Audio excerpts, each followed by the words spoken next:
Selamat datang di channel kami, jangan lupa like dan subscribe channel di bawah ini.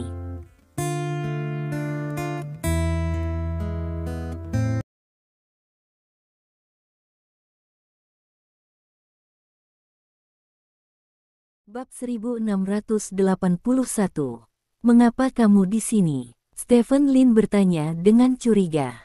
Ya Tuhan, bukankah Anda meminta kami untuk datang untuk membahas masalah pada jam 9 pagi? Kami semua telah tiba di aula pertemuan, tetapi kami belum melihat Anda setelah menunggu lama, jadi kami bisa hanya keluar untuk menemukan Anda. Setelah lama mencari, kami menemukan bahwa Anda sebenarnya berada di meditasi Paviliun Tianji. Dewa sejati, Anda benar-benar luar biasa. Pertama kali Anda bermeditasi, cahaya mata surgawi muncul. Ini hanya di buku sejarah kita.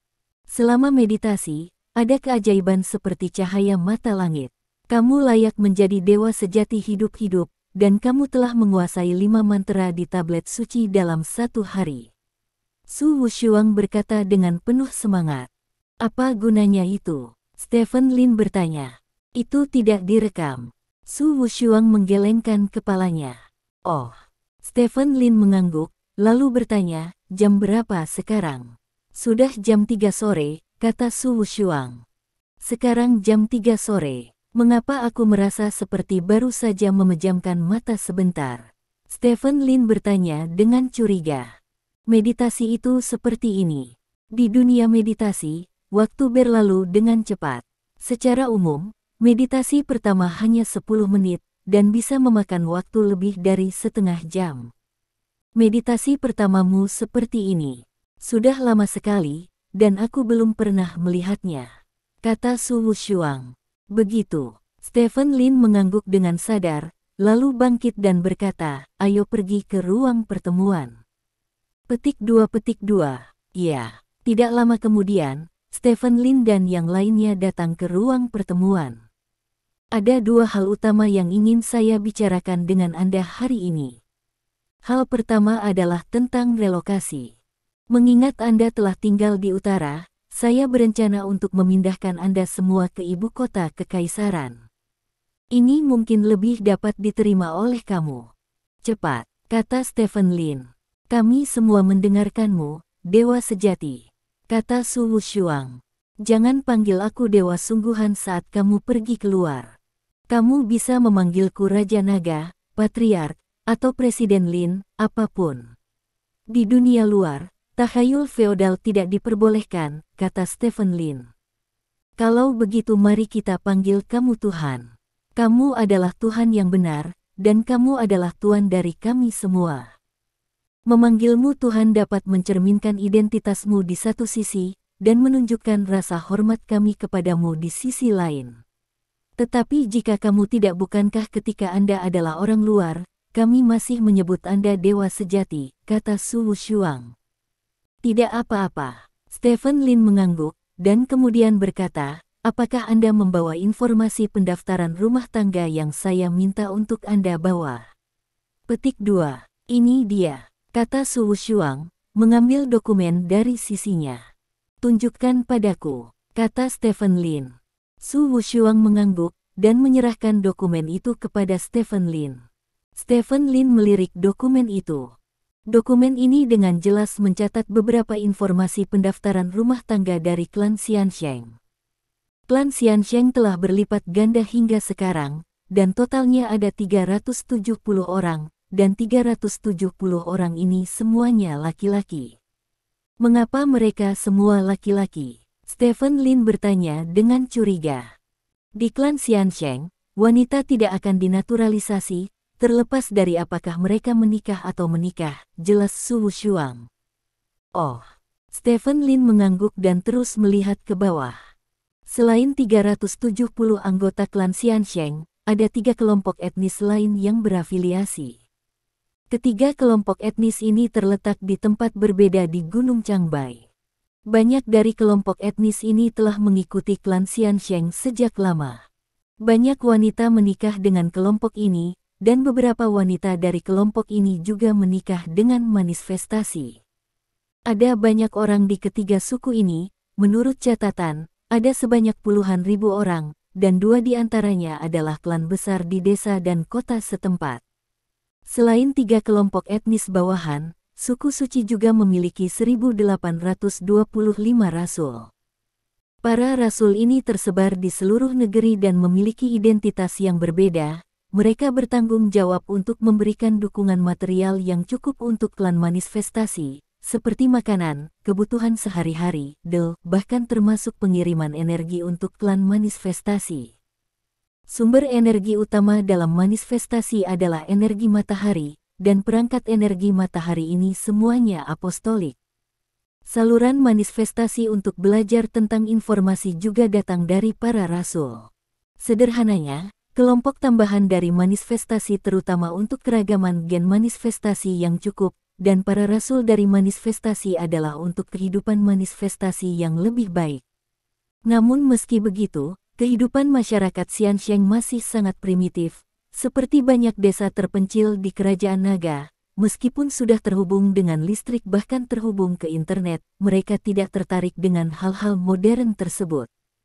Mereka tidak tahu cara menonton vibrato, tidak tahu cara menonton internet, mereka hampir tidak memiliki cara untuk hiburan, dan mereka menjalani kehidupan bekerja dari hari ke hari dan istirahat dari hari ke hari. Setelah Stephen Lin melihat informasi pendaftaran rumah tangga beberapa saat, dia menyerahkan informasi tersebut kepada Su Wushuang. Kamu tidak perlu memikirkan kelompok afiliasi atau rasul saat ini. Apa yang perlu kita lakukan selanjutnya adalah membawa 370 laki-laki ini dan kerabat perempuan mereka keluar dari sini. Jumlahnya harus sekitar 1.000, kan? Stephen bertanya. Hampir. Su Wushuang mengangguk. Bab 1682. Pada dasarnya, satu komunitas sudah cukup. Stephen Lin mengangguk, lalu berkata, masalah migrasi dapat dimasukkan dalam agenda, dan Anda harus memberitahu masalah ini dari pintu ke pintu. Selain itu, saya akan segera pergi dari sini. Hal-hal perlu ditangani oleh orang khusus. Su Wushuang, Anda adalah wakil patriark sebelumnya, dan Anda harus tahu lebih banyak tentang urusan klan, jadi setelah saya pergi, Anda harus menjadi patriark baru dari klan Xiansheng. Tuanku, ya dengan Anda di sini, kami tidak membutuhkan patriark, kata Su Wushuang. Aku punya banyak hal yang harus dilakukan, tidak mungkin menghabiskan seluruh energiku untukmu, dan ketika aku tidak ada, seseorang di klan harus bertanggung jawab, kecuali ada hal yang sangat penting yang harus diputuskan di klan. Jika tidak dalam kebanyakan kasus pemimpin klan memiliki perawatan diri, Anda adalah orang pertama yang bersumpah setia kepada saya, dan posisi patriark harus menjadi milik Anda, kata Stephen Lin. Kalau begitu aku akan berterima kasih kepada Tuhan. Su Wushuang berkata dengan penuh semangat. Oke, saya sudah menyelesaikan apa yang ingin saya katakan, apa yang ingin Anda katakan, atau komentar apapun yang dapat Anda buat, kata Stephen Lin. Beberapa tetua suku suci saling memandang, lalu seseorang berdiri dan mengajukan pertanyaannya sendiri. Berdasarkan masalah tersebut, Stephen Lin melakukan diskusi yang sangat serius dengan banyak orang yang hadir, dan memberikan solusi sementara. Waktu berlalu dengan cepat, dan malam tiba dalam sekejap mata. Kategorikan dan catat semua solusi yang didiskusikan dengan kami, sehingga Anda dapat merujuknya ketika Anda menghadapi situasi serupa di masa mendatang, kata Stephen Lin kepada Su Wushuang. Aku kenal tuanku, Su Wushuang berkata dengan hormat. Oke, sudah hampir waktunya, saya harus terus bermeditasi. Stephen Lin bangkit dan berkata, Tuanku, ada jeda waktu untuk meditasi ini, kata Su Wushuang dengan tergesa-gesa. Interval waktu berapa? Stephen Lin bertanya dengan curiga. Sejak Anda memasuki kondisi meditasi, Anda hanya dapat bermeditasi untuk kedua kalinya setelah 24 jam, jika tidak ada cara untuk memasuki kondisi meditasi. Su Wushuang menjelaskan. Apakah ada aturan seperti itu? Stephen Lin bertanya dengan heran. Itu benar, jadi setiap kesempatan untuk bermeditasi sangat berharga. Semakin lama seseorang bermeditasi dalam 24 jam ini, semakin besar peningkatannya dalam waktu yang terbatas, kata Su Wushuang. Masih beberapa jam sebelum saya memasuki kondisi meditasi untuk pertama kalinya.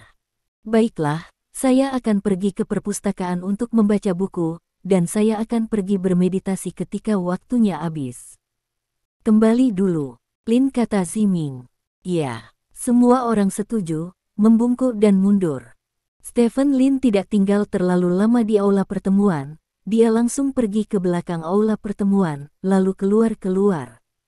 Ruangan ini juga dikunci, dan kata perpustakaan tertulis di pintunya.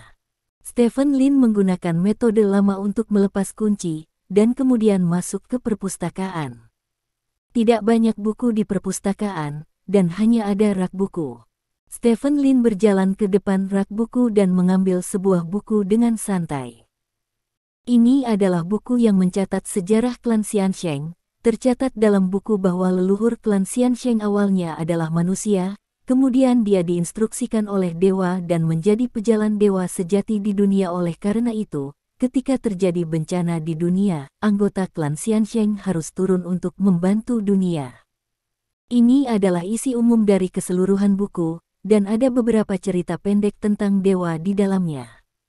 Stephen Lin adalah seorang ateis. Menurut apa yang dikatakan si idiot sebelumnya, peradaban tingkat tinggi adalah dewa di mata peradaban tingkat rendah, jadi menurutnya, yang disebut dewa pastilah Protoss. Adapun bagaimana klan Protoss dan klan Xiansheng berkumpul, tidak ada catatan dalam buku, jadi Stephen Lin tidak tahu. Stephen Lin memperkirakan bahwa kemungkinan besar anggota suku Xiansheng pernah memasuki pesawat ruang angkasa, kapal perang atau pangkalan suku Protoss, dan kemudian dimodifikasi secara genetik di tempat-tempat ini, sehingga mereka lebih mudah untuk dibangunkan. Musim semi dan monumen itu harus menjadi alat yang digunakan oleh Protoss untuk mengembangkan kemampuan mereka sendiri. Stephen Lin selesai membaca buku dengan cepat, lalu mengambil buku lain dan membacanya satu persatu. Teks buku-buku ini sebenarnya tidak banyak, lagi pula hanya tentang suku bangsa, bukan tentang sejarah seluruh dunia. Stephen Lin membaca semua buku di rak buku hanya dalam waktu 1 jam. Setelah membaca buku-buku ini, Stephen Lin menjadi lebih yakin bahwa yang disebut dewa sejati adalah Protoss. Mengapa Protoss dan Titans muncul di bumi? Dan tampaknya jumlah mereka tidak banyak. Titans memiliki Bogut, dan Protoss tampaknya sendirian, karena buku-buku ini merekam dewamu selalu muncul sendirian. Stephen Lin mengerutkan kening dan berkata pada dirinya sendiri. Si idiot tidak memberikan penjelasan apapun kepada Stephen Lin, seolah-olah dia tidak tahu jawaban atas pertanyaan Stephen Lin. Stephen Lin mencari-cari di perpustakaan sebentar, tetapi tidak dapat menemukan sesuatu yang menarik, jadi dia keluar dari perpustakaan. Masih ada waktu. Apa yang akan kamu lakukan? Stephen Lin berdiri di depan pintu perpustakaan, sedikit bingung. Lupakan saja, pergi ke kamar Su Guoshi dan lihat apakah kamu dapat menemukan sesuatu yang berguna. Stephen Lin berjalan ke samping sambil berpikir. Bab 1683. Di bawah malam, Stephen Lin keluar dari kamar Su Guoshi. Pintu kamar Su Guoshi ditutup, dan tidak ada gerakan di dalamnya. Stephen Lin mengulurkan tangan dan menekan pintu, hanya untuk menemukan bahwa itu terkunci. Stephen Lin mengerahkan sedikit tenaga, dan pintu didorong terbuka olehnya. Stephen Lin masuk, lalu menyalakan lampu di kamar.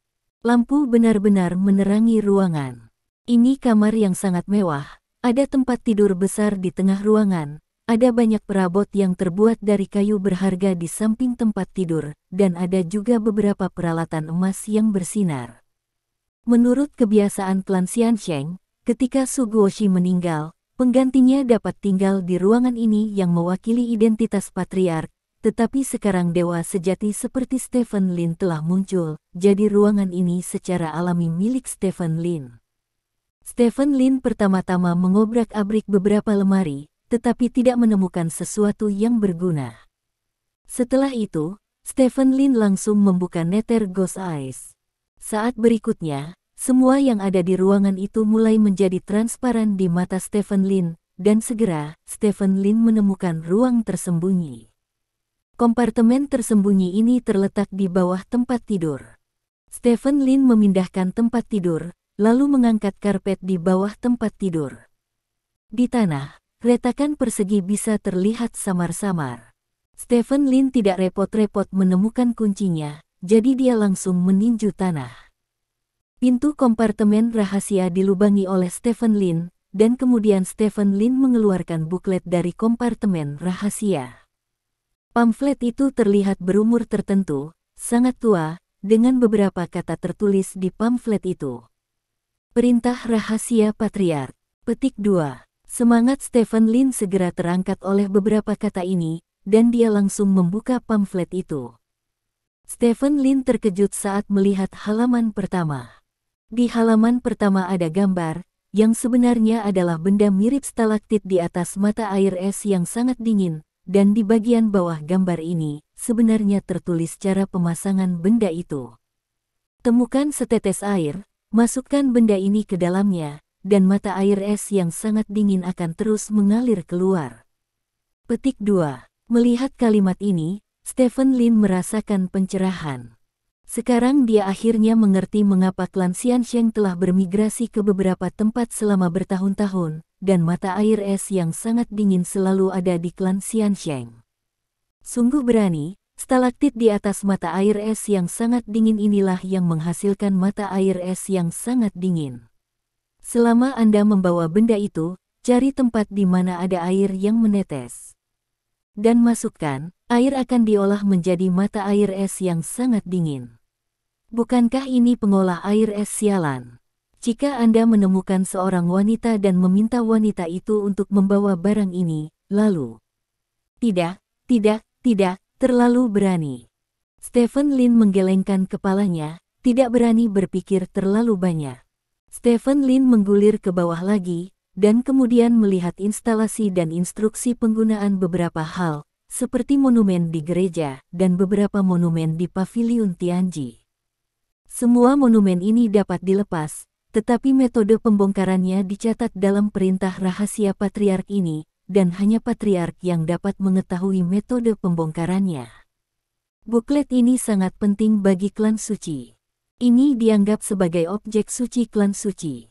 Buku ini akan diteruskan dari satu patriark ke patriark berikutnya. Metode tertulis membongkar stalaktit dan beberapa monumen yang didirikan dan membawanya pergi, dan kemudian menginstal ulang hal-hal ini setelah tiba di pijakan baru. Dengan buklet ini, saya juga bisa membuat mata air es yang sangat dingin. Stephen Lin berkata pada dirinya sendiri dengan penuh semangat. Bagi Stephen Lin, mata air es yang sangat dingin adalah hal yang sangat luar biasa. Tulangnya dapat menyerap zat tertentu di mata air es yang sangat dingin dan mengubahnya menjadi energi.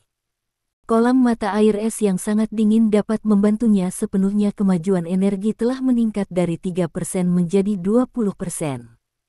Dengan cara ini, di masa depan, dia tidak hanya dapat mengisi ulang di jalur evolusi, tetapi juga di musim semi es yang sangat dingin. Di bawah pengisian ulang ganda, pengisian ulang kecepatannya harus jauh lebih cepat dari sebelumnya. Tentu saja, mata air es yang sangat dingin tidak dapat membantunya dalam waktu singkat. Lagi pula, benda ini muncul setetes demi setetes. Jika ingin meneteskan kolam, itu akan memakan waktu bertahun-tahun, seperti klan Xiansheng saat ini. Itu sangat mata air es yang dingin seharusnya sudah menetes selama ratusan tahun. Ratusan tahun hanya dapat membantu mengisi 17 poin energi, yang tampaknya tidak terlalu penting bagi Stephen Lin saat ini. Hei, alangkah baiknya jika ada lebih banyak stalaktit seperti ini. Stephen Lin menghela nafas, lalu melanjutkan menggulir ke bawah. Ketika dia membuka halaman terakhir buklet itu, dia membeku sesaat. Sial, apakah ini lingkaran cahaya protagonis? Stephen Lin tidak bisa menahan teriakan. Bab 1684. Di level Stephen Lin, hanya ada sedikit hal yang bisa membuatnya berteriak. Selain itu, Posisi Stephen Lin tinggi dan kotanya sangat dalam. Bahkan jika itu adalah sesuatu yang mengejutkannya, dia paling terkejut, tapi saat ini, namun, dia tidak bisa menahan kegembiraan di hatinya, jadi dia hanya bisa melampiaskannya dengan berteriak. Alasan mengapa dia begitu bersemangat adalah karena halaman terakhir dari perintah rahasia patriark. Halaman terakhir dari perintah rahasia sang patriark ternyata adalah metode pembuatan stalaktit. Artinya, selama tertulis di brosur dan bahan bakunya mencukupi, Stephen Lin dapat terus memproduksi stalaktit. Dengan stalaktit yang cukup, Stephen Lin mungkin dapat membuat genangan mata air es yang sangat dingin dalam waktu singkat. Kalau begitu, bukankah tidak ada bedanya dengan menutup telepon? Stephen Lin langsung merinding, dan seluruh wajahnya memerah karena kegembiraan. Namun, ketika dia melihat metode pembuatannya dengan hati-hati, kegembiraan di wajahnya menghilang. Proses pembuatan stalaktit tidak terlalu sulit. Stephen Lin berpikir bahwa setiap karyawan di kota suku cadang mobil dapat merakitnya untuknya, tetapi dia bahkan belum pernah mendengar banyak bahan mentah yang dibutuhkan untuk membuat stalaktit. Kristal ajaib hijau, pola bintang, ruby core. Apa-apaan ini? Stephen Lin mengutuk tak berdaya saat dia melihat nama-nama bahan mentah yang tidak dikenalnya. Kristal ajaib hijau adalah tiang yang sangat berharga dalam keluarga Protoss. Itu diekstraksi dari batu giok hijau kekaisaran berkualitas tinggi. Suara idiot itu tiba-tiba terdengar. Kaisar giok hijau. Mata Stephen Lin tiba-tiba berbinar, dan dia bertanya, apakah Anda yakin bahwa Kaisar giok hijau dapat mengekstraksi kristal ajaib hijau? Apakah sesederhana itu? Stephen Lin bertanya. Ya, kata si idiot. Hebat, kristal setan hijau ada di sini, bagaimana dengan geng pola bintang? Stephen Lin bertanya. Bahan baku singwengang adalah rhodium, dan rhodium dipadatkan di lingkungan bertekanan tinggi untuk mendapatkan singwengang, kata si idiot. Rhodium, apakah benda ini ada di bumi? Tanya Stephen Lin. Ya, kata si idiot. Mendengar kata-kata si idiot, mata Stephen Lin tiba-tiba berbinar. Kristal ajaib hijau dan pola bintang ini terbentuk begitu mudah. Jika ada batu rubi, bukankah dia bisa membuat stalaktit? Apa itu case ruby? Apakah ini terkait dengan ruby? Tanya Stephen Lin. Itu penting. Hancurkan batu delima dan kompres ulang dan tempa menjadi batu delima, kata si idiot. Sesederhana itu? Stephen Lin bertanya. Ya, kata si idiot. Brengsek, tidak ada jalan keluar dari gunung dan sungai, dan ada desa lain, haha. Stephen Lin tertawa terbahak-bahak. Dia sudah menyerah pada stalaktit ketika melihat bahan baku stalaktit, tapi dia tidak menyangka bahan mentah ini dapat diekstraksi dari benda-benda di bumi. Meskipun barang-barang ini mahal, untuk kekayaannya, tidak peduli seberapa mahal barang-barang ini, dia bisa mendapatkan banyak dari mereka. Sebuah stalaktit membutuhkan 1 kati kristal ajaib hijau, 5 kati pola bintang, dan 26 karat batu rubi. Konyol. Berapa biaya untuk mengumpulkan bahan mentah ini? Stephen Lin bertanya. Aku tidak tahu harga giok hijau kekaisaran, rhodium, dan ruby terbaik di sini, jadi aku tidak tahu berapa harganya, tapi aku punya rasio pertukaran timbal balik mereka di sini. Kamu bisa merujuknya sendiri. 1 gram kristal ajaib hijau membutuhkan 50 gram batu giok hijau kekaisaran berkualitas tinggi dapat diubah. 1 gram pola bintang membutuhkan 300 gram rhodium untuk disempurnakan, dan 1 karat batu ruby core membutuhkan 330 karat batu ruby untuk dipalsukan.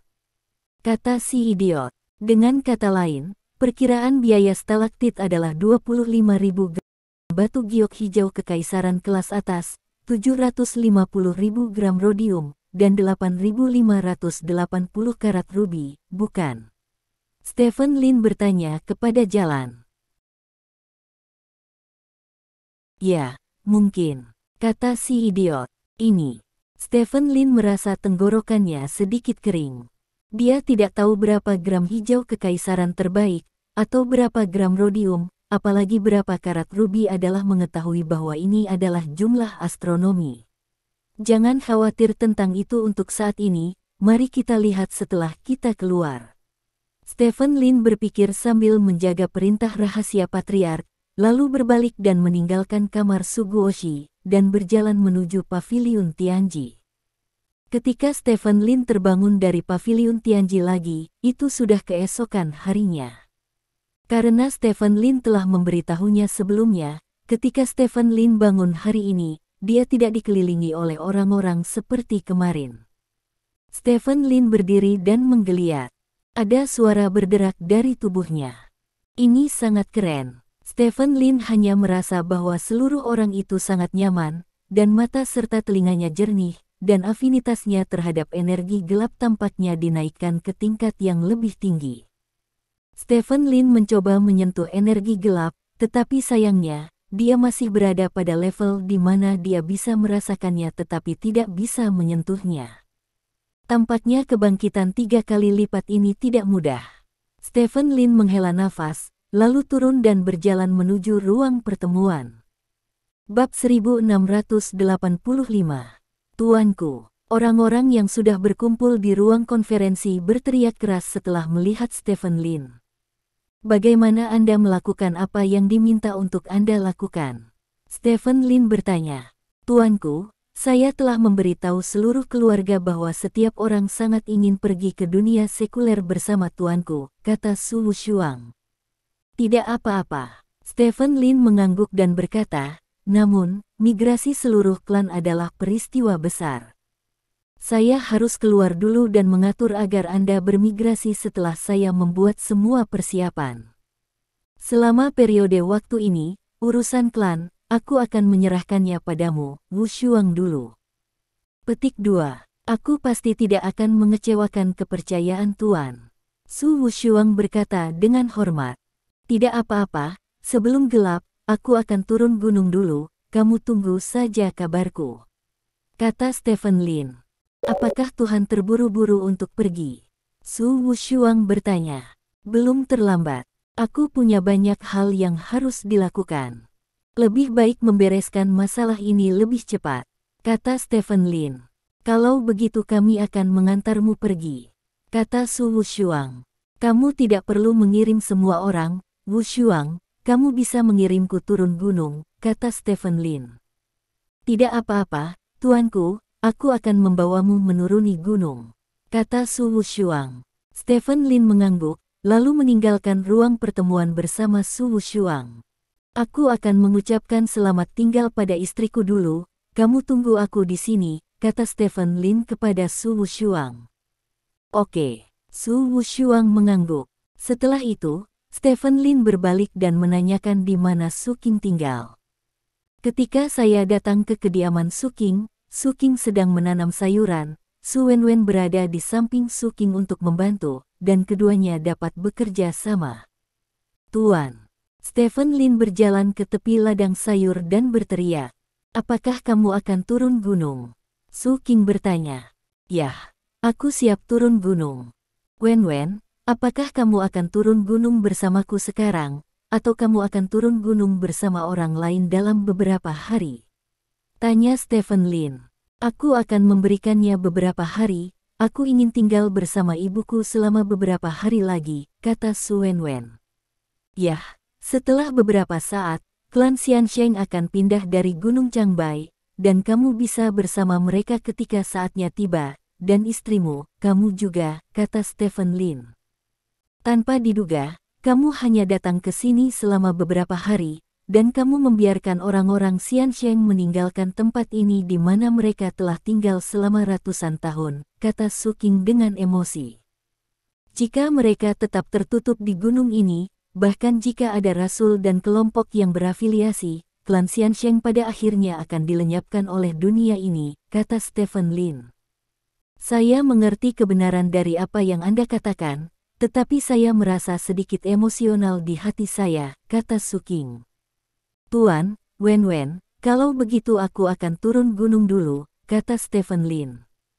Hati-hati di jalan, kata Su Qing. Stephen Lin mengangguk, lalu berbalik dan pergi. Melihat punggung Stephen Lin pergi, Su Wenwen berkata, Bu, dia benar-benar orang yang sangat kuat. Petik 2. Ya, Su King mengangguk dan berkata, kalau tidak mungkin menaklukkannya hanya dalam beberapa hari. Seluruh klan Xiansheng. Petik 2. Kalau begitu ibu, apakah kamu ingin kembali ke kota Sanfo untuk tinggal bersama kami? Tanya Su Wenwen. Karena keluarga Xiansheng pergi dari sini, tentu saja aku tidak akan tinggal di sini untuk waktu yang lama. Kota Sanfo adalah rumah kita, dan aku pasti akan kembali, kata Su King. Hebat. Su Wenwen memeluk Su King dengan penuh semangat. Su King tersenyum, dan juga memeluk Su Wenwen. Akan sangat bagus jika dia bisa kembali bersama kita, kata Su Wenwen tiba-tiba. Su King menggelengkan kepalanya dan berkata, kuil kecil Duan Suiliu tidak dapat menampung Buddha besar Stephen. Petik 2. Hei. Su Wenwen menghela nafas dan tidak mengatakan apa-apa lagi. Di sisi lain, Stephen Lin datang di depan Su Wushuang. Pimpin jalan, kata Stephen Lin. Oke. Su Wushuang mengangguk, lalu memimpin Stephen Lin menuruni gunung. Tidak lama setelah mereka pergi, keduanya telah sepenuhnya meninggalkan wilayah klan Xiansheng. Kabutnya hilang, kata Stephen Lin tiba-tiba. Kakak laki-laki saya sudah meninggal, dan tidak ada seorang pun di seluruh keluarga yang dapat mendukung kami. Untungnya, kami akan segera pergi dari sini, jadi tidak masalah jika posisi kami terungkap sekarang, kata Su Wushuang. 1686. Stephen Lin mengangguk dan berkata, namun, kita masih perlu lebih memperhatikan selama ini. Sebelum Sulai menimbulkan sedikit ributan di luar, seseorang mungkin datang untuk melacak klan Xiansheng karena dia. Perhatikan. Su Wushuang mengangguk. Sambil mengobrol, keduanya bergerak maju dengan cepat. Setengah hari berlalu dalam sekejap mata. Saat malam tiba, cahaya kecil muncul di depan mata Stephen Lin. Ada mobil di sana yang bisa menuju ke kota besar terdekat, kata Su Wushuang sambil menunjuk lampu di kejauhan. Kembalilah, aku bisa pergi ke sana sendiri, kata Stephen Lin. Aku akan memberimu tumpangan lagi, kata Su Wushuang. Tidak perlu, aku tidak akan tersesat seperti ini, kamu bisa kembali. Stephen Lin melambaikan tangannya. Su Wushuang masih ingin bertahan, tetapi sikap Stephen Lin sangat tegas, jadi dia tidak bertahan lagi, berbalik dan berjalan ke atas gunung. Stephen Lin berjalan cepat melewati pegunungan dan hutan sendirian selama sekitar setengah jam, dan akhirnya tiba di sebuah desa kecil. Desa ini tidak besar, hanya seukuran stadion, dengan beberapa rumah kayu yang jarang. Stephen Lin tidak tinggal lama di desa, tetapi hanya makan di desa. Begitu makan selesai, sebuah helikopter meraung di atas desa. Karena tidak ada tempat yang cocok untuk mendarat, helikopter hanya bisa menjatuhkan deretan tangga gantung. Stephen Lin menaiki tangga gantung ke helikopter, dan kemudian terbang ke kejauhan dengan helikopter. Di pesawat, Stephen Lin menerima telepon dari Dong Jian. Patriark, menurut beratmu, kami telah membuat perhitungan awal, dan total harga semua bahan baku sekitar 22 miliar, kata Dong Jian. 22 miliar, begitu banyak? Stephen Lin bertanya dengan ngeri. Ya, karena jumlah yang kamu butuhkan terlalu besar, dan waktunya terbatas. Jika kita ingin mengumpulkan sebanyak itu dalam waktu singkat, kita harus mengepel semua bahan besar di pasar, untuk mendapatkan bahan baku yang cukup, jika jumlah yang diinginkan tidak banyak.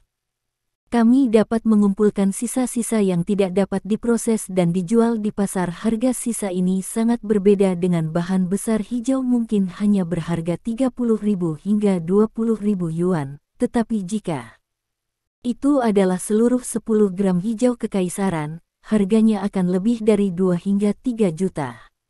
Hal yang sama berlaku untuk rubi, harga 1 karat tidak 10 kali lipat dari 10 karat. Tetapi lebih dari 100 kali. Jika Anda ingin mengumpulkan berat yang Anda inginkan, maka kami juga harus mengumpulkan bahan-bahan besar ini, jelas Dong Jian. Berapa banyak uang tunai yang kita miliki? Stephen Lin bertanya.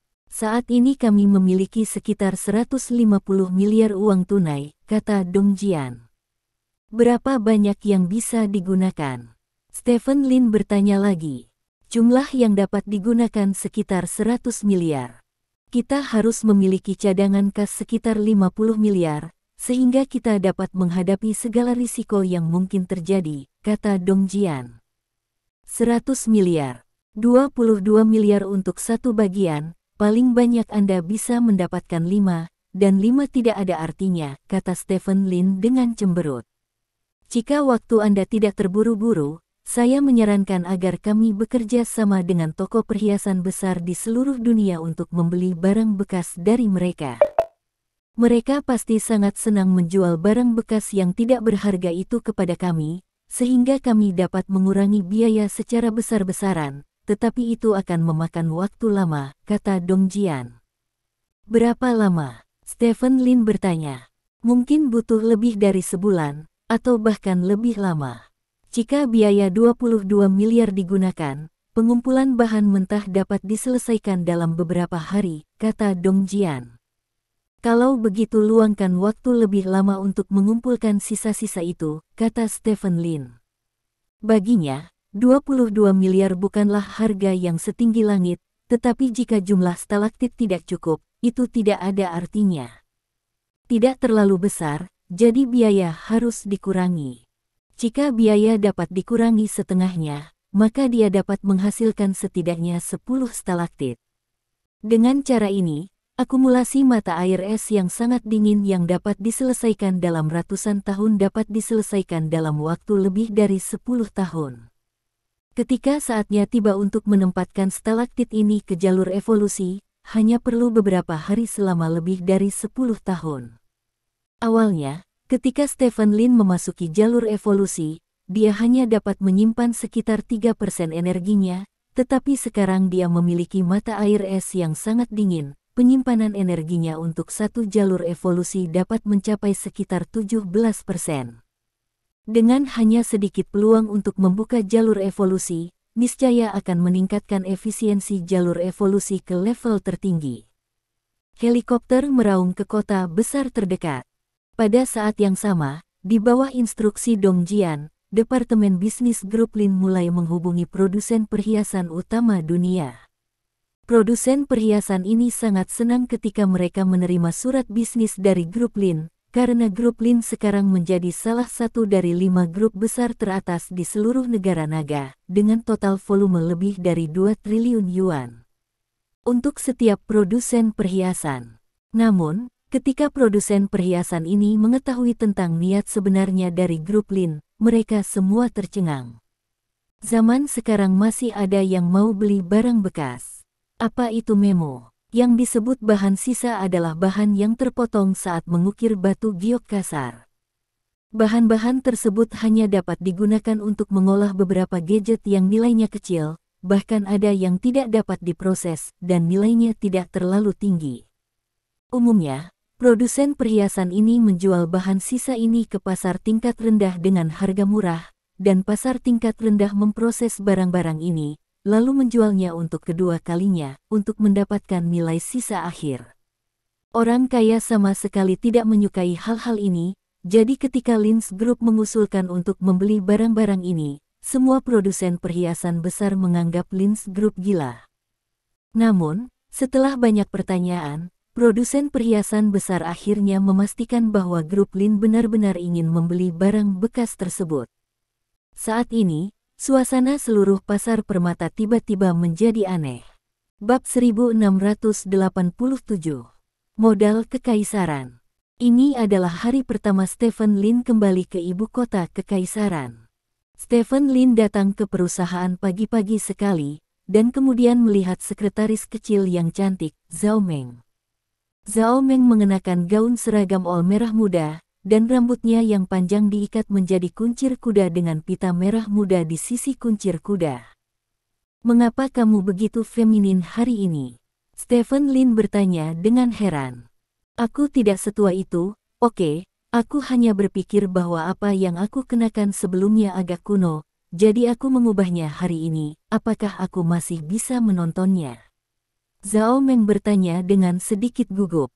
Kamu terlihat cantik, tapi alasan utamanya adalah kamu terlihat bagus, jadi kamu terlihat bagus dalam apapun yang kamu kenakan, kata Stephen Lin sambil tersenyum. Benarkah? Zhao Meng bertanya dengan heran. Tentu saja itu benar, baiklah, saya akan masuk dulu, dan saya akan membicarakannya nanti, kata Stephen Lin. Oke. Zhao Meng tersenyum manis dan mengangguk. Stephen Lin masuk ke kantor, dan tidak lama setelah duduk, Zhao Meng membuka pintu dan masuk. Lihat saja dokumen yang dikirim oleh Tuan Dong. Zhao Meng meletakkan dokumen di meja Stephen Lin. Stephen Lin mengambil file itu. Ini kopi. Zhao Meng meletakkan kopi di tangan satunya di depan Stephen Lin. Biasanya Stephen Lin akan mengucapkan terima kasih saat ini, tetapi kali ini Zhao Meng tidak mendengar tanggapan apapun dari Stephen Lin. Dia melirik Stephen Lin dengan rasa ingin tahu dan menemukan bahwa Stephen Lin mengerutkan kening pada dokumen di tangannya. Zhao Meng tidak banyak bicara, berbalik dan berjalan keluar dari kantor Stephen Lin. Sebelum pintu kantor ditutup, Zhao Meng mendengar Stephen Lin mengutuk. Persetan, bajingan ini, siapa yang dimarahi bos? Zhao Meng sedikit bingung, tapi dia masih berjalan ke tempatnya dengan tenang. Di kantor, Stephen Lin mengangkat telepon di atas meja dan menelepon. Apakah ini kutipan terakhir dari produsen perhiasan itu? Stephen Lin bertanya. Ya, ini beberapa kali lebih tinggi dari yang kita harapkan. Suara Dong Jian terdengar dari ujung telepon. Bagaimana ini bisa terjadi? Stephen Lin bertanya. Harga barang bekas yang dihasilkan dari proses ini selalu sangat rendah, dan pasarnya sangat terbatas, tapi kali ini kami tiba-tiba meminta barang bekas ini. Produsen perhiasan itu sudah menduga bahwa kami sangat berguna untuk barang-barang ini, jadi mereka semua menetapkan harga mereka di lapangan. Kata Dong Jian. Bajingan ini benar-benar semua pencatut. Stephen Lin mengertakkan gigi dan berkata. Benda-benda ini awalnya adalah produk yang lebih rendah atau cacat. Ada perusahaan yang berspesialisasi dalam membeli barang-barang ini untuk pemrosesan sekunder, dan harganya selalu relatif stabil. Namun, grup Lin kami tidak pernah berkecimpung dalam bisnis perhiasan. Saat membeli barang-barang ini di skala besar, mereka semua curiga bahwa kami akan sangat berguna untuk hal-hal ini, jadi mereka menetapkan harga di lapangan. Dan masuknya kami telah menghancurkan struktur penawaran dan permintaan pasar yang stabil, jadi ini tidak dapat dihindari. Dong Jian dikatakan. Lalu mengapa kamu tidak mendaftarkan perusahaan perhiasan dan membeli sisa-sisa dari produsen besar ini atas nama perusahaan perhiasan? Apakah tidak mungkin mendapatkannya dengan harga pasar? Dong Jian, kamu sudah lama pintar, kenapa kamu begitu pintar kali ini? Bodoh. Kata Stephen Lin dengan cemberut. Bahkan jika kita mendaftarkan perusahaan perhiasan baru, begitu permintaan kita besar dan memengaruhi keseimbangan penawaran dan permintaan, mereka pasti akan menaikkan harganya. Ini tidak akan berubah apapun yang terjadi. Aku mendapat banyak bahan murah. Dong Jian dikatakan. Kalau begitu setidaknya bisa ada batch, mana yang lebih baik dari sekarang? Tanya Stephen Lin.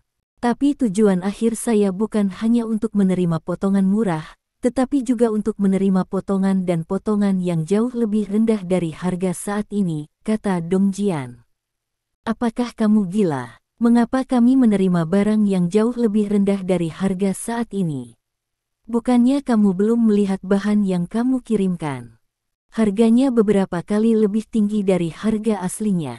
Stephen Lin bertanya dengan curiga.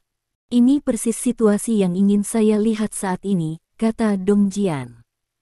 Apa maksudmu? Stephen Lin bertanya dengan cemberut. Bab 1688.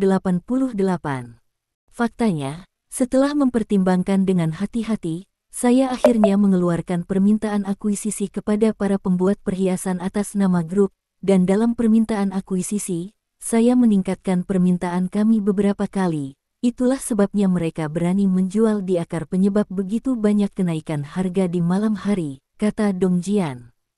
Mendengar kata-kata Dong Jian, Stephen Lin sedikit bingung, bahkan dengan kecerdikannya, dia tidak dapat memahami pentingnya operasi Dongjian.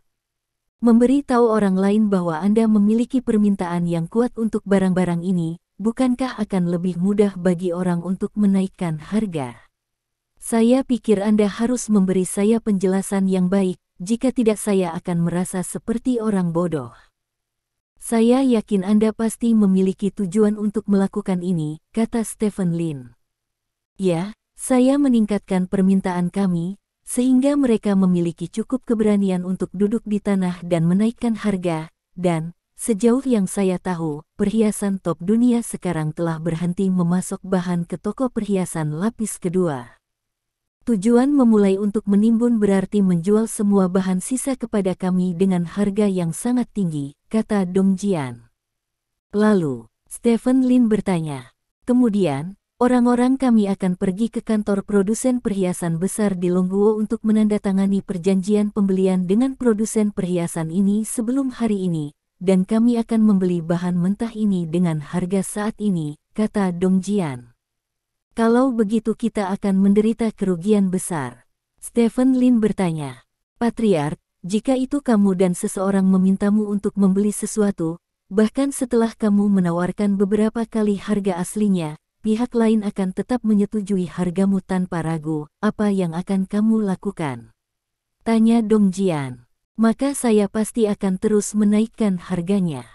Jika Anda tidak mengambil kesempatan seperti itu untuk merampok seseorang, Anda akan menjadi pengusaha seperti apa? Kata Stephen Lin. Selain menaikkan harga, apa lagi yang akan kamu lakukan? Tanya Dongjian. Kecuali untuk kenaikan harga. Stephen Lin mengerutkan kening, dan berkata setelah berpikir sejenak, kalau begitu aku akan terus menimbun. Cobalah untuk menimbun cukup sebelum menjualnya, dan dapatkan untung besar. Hal yang sama berlaku untuk produsen perhiasan itu. Sejauh yang saya tahu, produsen perhiasan ternama ini tidak hanya mengganggu sisa-sisa produsen perhiasan tingkat rendah, tetapi pada saat yang sama, mereka juga mulai membeli kembali persediaan aslinya. Kenaikan harga sekitar 10%, dan saat ini saya telah merilis berita bahwa kami akan membeli memo dan memo dalam jumlah besar dengan harga tinggi. Tidak peduli apakah itu produsen perhiasan lapis kedua atau ketiga, mereka semua tahu bahwa kami membeli barang-barang ini dengan harga tinggi. Jika hanya kenaikan harga 10% pada saat itu, bagaimana produsen lapis kedua dan ketiga ini setuju? Oleh karena itu, tren kenaikan harga telah meningkat. Menurut kami perhitungan, kenaikan harga harus melebihi 50% pada siang hari ini, kata Dongjian. Kenaikan harga lebih dari 50%. Apakah sangat drastis? Ini setara dengan membeli sesuatu yang awalnya dijual seharga 100 yuan seharga 150 yuan. Stephen Lin berkata dengan heran. Ya, karena pabrikan tingkat pertama itu telah mengenalinya, bahkan jika mereka membelinya kembali seharga 150 yuan, mereka dapat menjualnya seharga 300 atau 400 yuan, karena kita telah dimanfaatkan. Kata Dongjian. Mendengar kata-kata Dongjian, pikiran Stephen Lin melintas. Aku mengerti maksudmu. Stephen Lin berkata dengan penuh semangat. Patriark bijaksana. Dongjian berkata sambil tersenyum. Jangan menyanjung. Lihat dulu apakah yang saya katakan benar. Sekarang produsen lini pertama utama kehilangan uang dan menimbun barang agar dapat menjual barang dengan harga beberapa kali lipat dari harga kami. Jika kami tidak membelinya tiba-tiba, lalu mereka harus membuang barang-barang ini ke tangan mereka sendiri. Apakah ini alasannya? Kata Stephen Lin. Ya, kata Dongjian. Pada saat itu, mereka hanya memiliki satu cara untuk pergi, yaitu menjual kembali barang-barang ini ke produsen perhiasan sekunder, dan jika mereka menjualnya ke produsen perhiasan sekunder dengan harga setelah markup, maka produsen sekunder pasti tidak mau. Mereka tidak akan mengeluarkan uang yang mereka peroleh lagi, dan mereka harus memotong harga pada saat itu. Selain itu, banyak produsen sangat ingin mengirimkan barang dan mengirimkan uang kembali pada saat itu, jadi pasti akan ada jumlah yang sangat besar barang di pasar. Ketika pasokan melebihi permintaan, maka nilai barang pasti akan terdepresiasi lagi. Pada saat itu, untuk memaksimalkan keuntungan, produsen perhiasan sekunder mau tidak mau akan bergandengan tangan untuk terus menurunkan harga, dan kedua belah pihak pasti akan pecah tarik-menarik atas masalah harga. Anda bisa mendapatkan keuntungan dari pertempuran antara merek lapis pertama dan merek lapis kedua. Stephen Lin berkata dengan bersemangat. Patriark bijaksana. Dong Jian berkata sambil tersenyum. Brengsek, aku sangat bijak, kamu yang bijak, Dong Jian, kamu bisa memikirkan langkah yang buruk, kamu benar-benar jenius. Kata Stephen Lin. Sebenarnya, saya tidak berpikir sejauh ini. Saya hanya memiliki konsepsi dari banyak hal yang Anda katakan. Saya tidak mengharapkan Anda menyempurnakan konsepsi saya. Ini sepenuhnya mencerminkan kebijaksanaan Anda di atas saya, jadi kata-kata bijak saya tidak menyanjung, tetapi dari hati. Kata Dong Jian. Kamu tidak terlalu memujiku, aku tidak percaya kamu akan melakukan begitu banyak hal tanpa rencana yang lengkap, kata Stephen Lin. Memang tidak ada rencana yang lengkap, kata Dong Jian. Oke, jangan bicarakan itu, masalah ini akan ditangani oleh Anda, dan Anda dapat menghabiskan uang sesedikit mungkin. Kata Stephen Lin. Yah, aku mengerti. Ngomong-ngomong, Patriark, apa yang kamu minta untuk kutanyakan tadi malam memiliki beberapa petunjuk, kata Dong Jian. Oh, benarkah?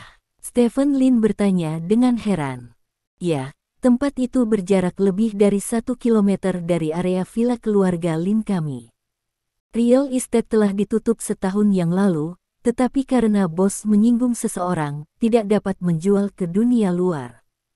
Rantai modal bos memiliki masalah. Saat ini sedang dituntut oleh Doga Bank. Kata Dong Jian.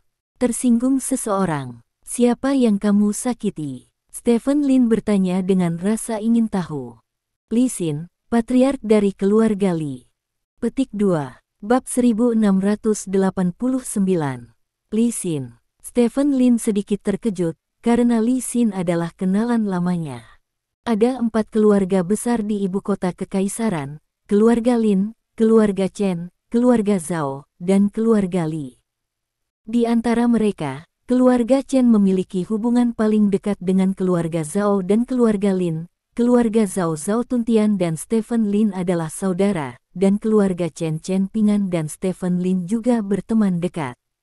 Dan keluarga Li adalah satu-satunya keluarga yang berseteru dengan keluarga Lin. Sejak Stephen Lin memasuki ibu kota kekaisaran, Li Xin adalah satu-satunya di antara 4 keluarga besar yang tidak datang untuk menyaksikan upacara Stephen Lin mengambil alih sebagai kepala keluarga Lin.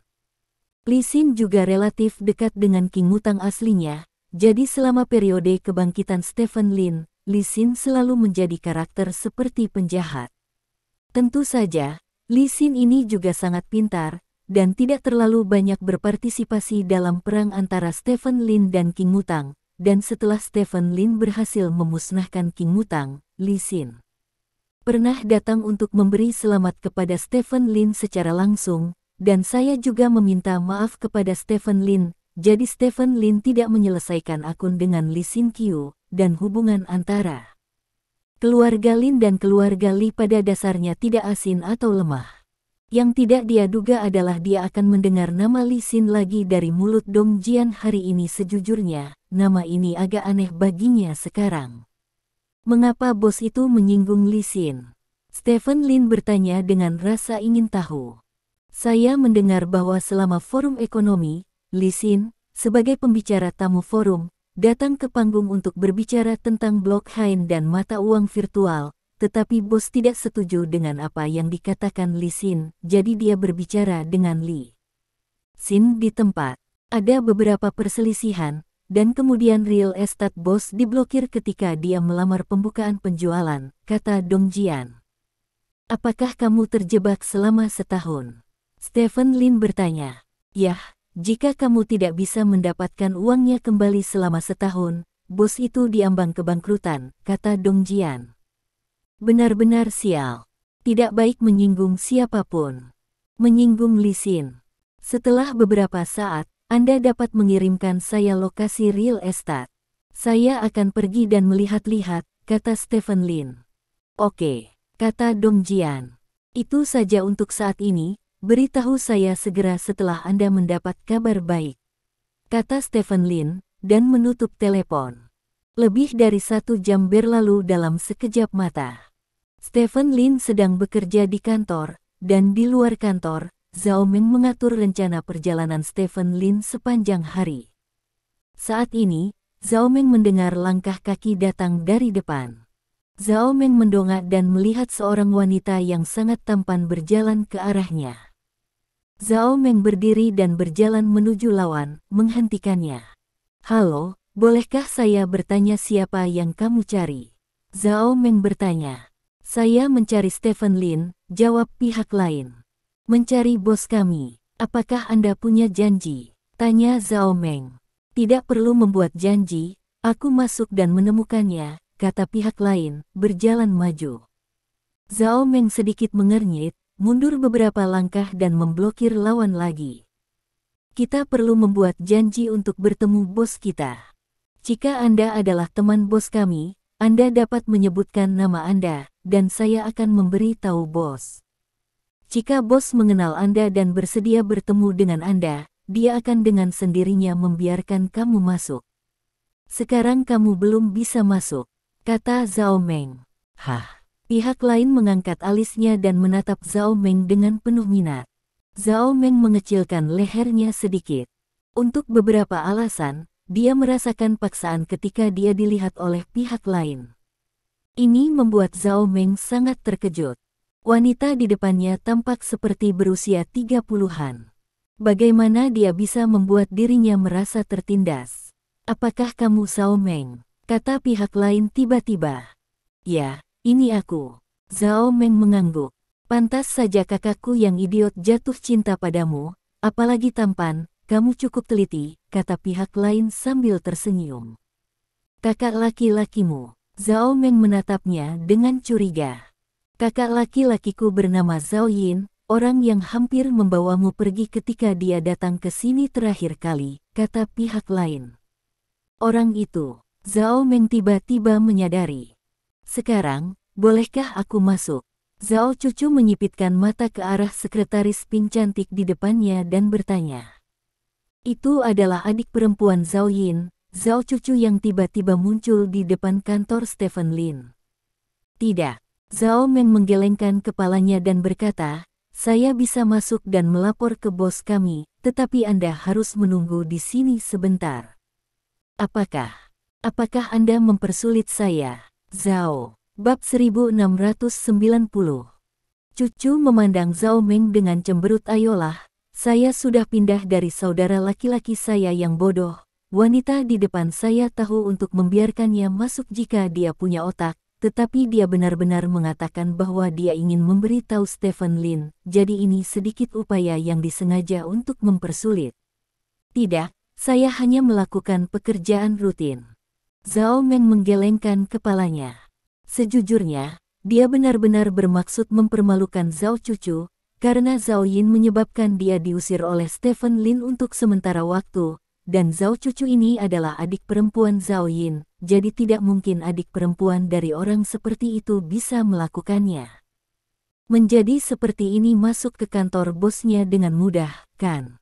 Tentu saja, tidak salah untuk mengatakan bahwa dia tidak malu, karena kecuali beberapa orang seperti Dong Jian, siapapun yang melihat Stephen Lin harus melapor terlebih dahulu. Apakah kamu tahu bahwa konsekuensi memblokirku sangat serius? Zhao Cucu meletakkan tangannya di belakang punggungnya dan menatap Zhao Meng sambil tersenyum. Saya tidak tahu. Saya hanya tahu bahwa bos saya membayar gaji saya. Dia mengatakan bahwa siapapun yang tidak memiliki janji harus memberitahu dia jika mereka ingin bertemu dengannya. Zhao Meng menggelengkan kepalanya. Menarik, ayo laporkan, kata Zhao Cucu. Siapa namamu? Zhao Meng bertanya. Zhao Cucu. Petik 2. Zhao Meng mengangguk, lalu berjalan ke kantor Stephen Lin. Bos, seseorang bernama Zhao Cucu di luar ingin bertemu denganmu, kata Zhao Meng. Zhao Cucu. Stephen Lin sedikit mengernyit, ragu sejenak dan berkata, biarkan dia masuk. Petik 2. Iya. Zhao Meng mengangguk, berjalan ke pintu dan membuka pintu, dan berkata kepada Zhao Cucu yang ada di depan pintu, masuklah. Petik 2. Zhao Cucu tersenyum dan berjalan ke kantor Stephen Lin. Zhao Menggang hendak meninggalkan kantor Stephen Lin, tetapi Zhao Cucu berkata, jangan terburu-buru keluar. Petik 2. Aku. Zhao Meng membeku sejenak, menatap Stephen Lin. Stephen Lin memandang Zhao Cucu, dan bertanya dengan ringan, mengapa, mungkinkah kamu, seperti kakak laki-lakimu, juga jatuh cinta padaku sebagai sekretaris wanita? Zhao Cucu berjalan ke Stephen Lin dengan senyum di wajahnya. Dan duduk, lalu dia berkata kepada Stephen Lin, saya mendengar beberapa berita tentang perusahaan Anda hari ini. Saya mendengar bahwa grup Lin Anda membeli limbah yang tersisa dari pemrosesan perhiasan giok dan batu rubi hijau kekaisaran berkualitas tinggi dalam jumlah besar. Kamu sangat sensitif terhadap berita, kata Stephen Lin. Zhao Cucu tersenyum, meletakkan satu tangan di dagunya, memandang Stephen Lin dan berkata, saya juga mendengar bahwa produsen perhiasan top dunia telah menaikkan harga barang bekas beberapa kali bersama-sama, dan pada saat yang sama mereka juga membeli kembali barang bekas yang dijual sebelumnya dari produsen di bawah standar dengan harga tinggi. Petik 2. Lalu, Stephen Lin bertanya, sekarang beberapa produsen perhiasan itu tahu bahwa Anda memiliki permintaan yang besar untuk barang-barang ini, dan mereka semua menaikkan harga di lapangan, dan harga permata dan batu giok juga naik. Saya harus mengatakan bahwa grup Lin benar-benar menakutkan, tapi itu Lin. Jika grup ingin membeli sedikit memo, itu sebenarnya dapat memengaruhi seluruh pasar. Menurut saya, jika Anda ingin membeli memo, atau ingin membeli beberapa zamrud dan rubi, Anda mungkin harus membayar harga yang jauh lebih tinggi dari sebelumnya, kata Zhao Cucu. Jadi apa tujuanmu datang kepadaku? Katakan padaku ini. Aku sudah tahu ini beberapa jam yang lalu, kata Stephen Lin. Tentu saja saya tidak hanya ingin memberitahu Anda hal-hal ini. Saya datang untuk mencari Anda karena saya sudah lama tidak melihat Anda. Saya mendengar bahwa Anda ada di perusahaan hari ini, jadi saya datang ke sini lihat. Kedua, kebetulan saya memiliki beberapa koneksi di industri perhiasan, jadi saya di sini untuk membantu Anda. Zhao Cucu berkata, kamu membantuku. Stephen Lin mengangkat alisnya dan berkata, kamu benar-benar ingin membantuku. Petik 2. Anda mungkin tidak tahu, tapi saya adalah wakil presiden Asosiasi Perhiasan Dunia. Zhao Cucu berkata, kamu masih memiliki tingkat identitas ini. Stephen Lin bertanya dengan heran. Tentu saja, saya sangat menyukai perhiasan, dan saya telah berinvestasi di beberapa produsen perhiasan. Saya memiliki saham di beberapa produsen perhiasan yang dikirimi surat bisnis oleh perusahaan Anda hari ini. Saya masih dapat memahami beberapa internal mereka berita. Zhao Cucu berkata dengan sedikit bangga. Kalau begitu, bisakah kamu membantuku mendapatkan barang bekas yang murah? Stephen Lin bertanya, mengapa semua pemborosan? Bukankah produk jadi lebih baik? Zhao Cucu bertanya, tentu saja produk jadi juga dibutuhkan, tapi sekarang kita akan mengumpulkan limbahnya terlebih dahulu. Stephen Lin berkata, apakah kamu juga menginginkan produk jadi? Ada sedikit kilatan cahaya di mata Zhao Cucu, dan kemudian dia berkata sambil tersenyum, saya telah melihat daftar permintaan Anda, dan jumlah yang Anda butuhkan sangat besar, dan karena itu, mereka hanya akan menaikkan harga selangkah demi selangkah. Bahkan karena dimungkinkan untuk menaikkannya ke harga pasar yang sama dengan produk jadi, sesuai dengan permintaan Anda, jika semuanya dijual dengan harga pasar, biayanya setidaknya 100 miliar atau lebih. Bahkan jika Lin Anda Group memiliki volume yang sangat besar, saya khawatir itu terlalu tak tertahankan, bukan? Petik 2. Memang. Stephen Lin mengangguk. Tidak peduli siapa yang Anda cari, uang yang Anda keluarkan akan sama.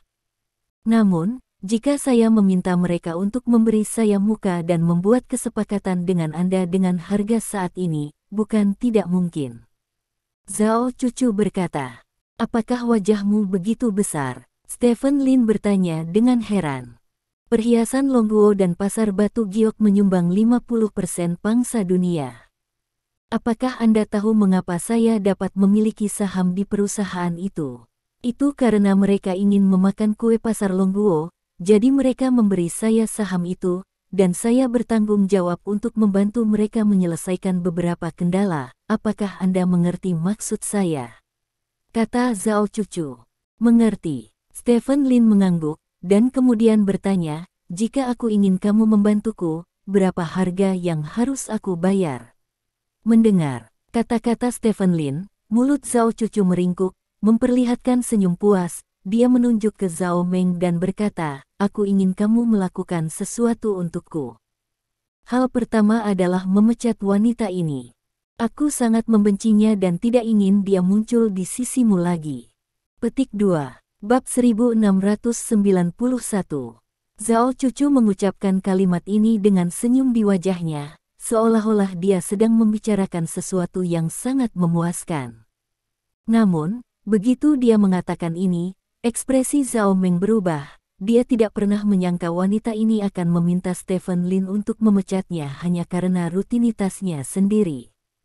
Mengapa kamu memecatnya? Stephen Lin bertanya. Hanya saja aku tidak menyukainya.